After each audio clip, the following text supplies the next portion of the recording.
To understand the secret, we must first understand the event that forced the world to believe. We go back to October 13th, 1917, Cova da Iria, Portugal. The setting was miserable. A torrential rain had been falling for hours, turning the fields into a swamp of thick, knee-deep mud. Yet standing in that mud were 70,000 people. They were soaked to the bone, shivering and waiting. Among them were not just pious believers. There were cynical journalists from the secular newspaper O Século, dispatched to mock the hallucinations of 3 illiterate shepherd children. There were government officials ready to arrest the children for causing public disorder. There were atheists ready to laugh. But at noon, the laughter stopped. The clouds tore apart. The rain ceased instantly, and the sun appeared as a spinning disk of opaque silver. It was not blinding. People could look directly at it without hurting their eyes. It began to dance, spinning like a wheel of fire, casting beams of red, blue, and violet light across the crowd. Then the terror began. Witnesses reported that the sun seemed to detach itself from the firmament. It began to zigzag, plunging towards the earth like a massive fiery comet. This was not a spiritual vision, this was physical. The crowd of 70,000 people fell to their knees in the mud, screaming in unison. They believed the end of the world had come. They confessed their sins out loud, screaming, "God have mercy on me," as the heat became unbearable. Just as it seemed the sun would crush them, it reversed course and returned to its place in the sky. But the most impossible detail, the one that silenced the atheists, was the mud. Moments before, the crowd was soaked, their clothes heavy with water, the ground a swamp. Immediately after the sun returned, the ground was dry, their clothes were dry. The intense heat of the miracle had evaporated tons of water in seconds, something that physics cannot explain without burning the people alive. The journalists from O Século didn't write mockery the next day. They wrote, "We saw it. The sun danced." Why would God perform a miracle of this magnitude? Why repeat the wonders of the Old Testament in the 20th century? Because the message he was sending through the Virgin Mary was a desperate warning. The world was about to enter a century of blood, war, and godlessness. And the Church, the only ark of salvation, was about to face its greatest enemy, not from the outside, but from within. After the miracle of the sun, the 3 children, Lucia, Jacinta, and Francisco, were changed forever. They stopped playing games. They spent hours prostrate on the ground praying. People asked, "Why are you so serious? You saw the beautiful lady from heaven." They were serious because before the lady showed them the miracle, she showed them the nightmare. This is the first part of the secret. On July 13th, the Virgin Mary opened her hands and rays of light penetrated the earth. The ground seemed to vanish, and the children found themselves looking into a vast, terrifying abyss. Lucia described it later in her memoirs with chilling precision. She wrote, "We saw a great sea of fire which seemed to be under the earth. Plunged in this fire were demons and souls in human form, like transparent, burning embers, all blackened or burnished bronze, floating about in the conflagration." She described the sounds, screeches and groans of pain and despair that made the children tremble with fear. She described the demons, distinguished by their terrifying and repelling likeness to frightful and unknown animals, all black and transparent. Remember, these were children. Jacinta was only 7 years old. Why would a loving mother show such a horror to innocent kids? She told them, "You have seen hell, where the souls of poor sinners go. To save them, God wishes to establish in the world devotion to my Immaculate Heart." This is the core of Fatima that the modern world tries to ignore. We like the part about the sun dancing. We don't like the part about the fire. But the Church has preserved this message because it is the ultimate act of love.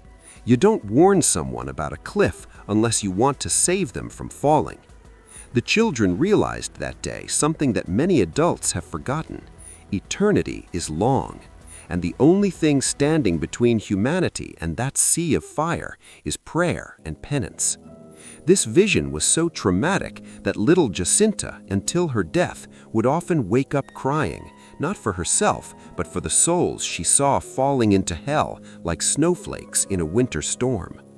The first two parts of the secret were revealed early on, the vision of hell and the prediction of World War II.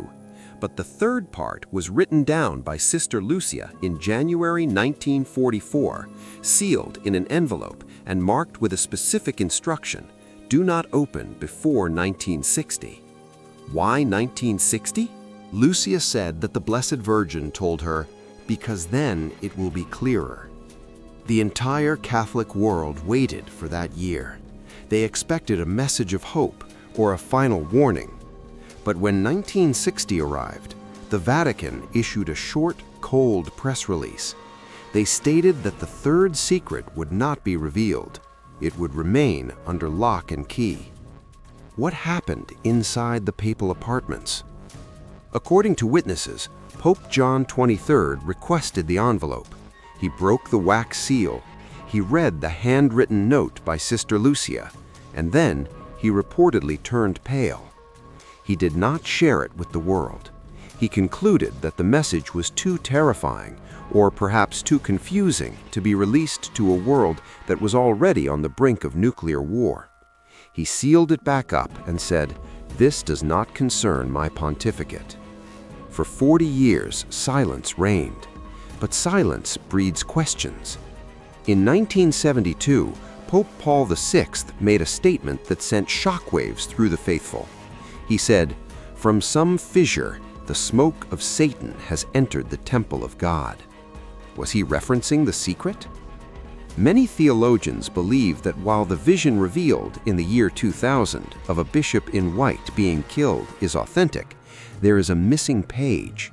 They argue that the vision came with an explanation from the Virgin Mary, just like the vision of hell came with an explanation. And what would that explanation be? The clue lies in a sentence Lucia wrote in her memoirs. In Portugal, the dogma of the faith will always be preserved, etc. That etc. is the key. If the faith is preserved in Portugal, does that imply it might be lost elsewhere? Is the third secret a warning not about a physical war, but a spiritual one? A warning about a great apostasy, a massive loss of faith starting from the very top of the church hierarchy. If this is true, the Pope didn't hide the secret to protect himself.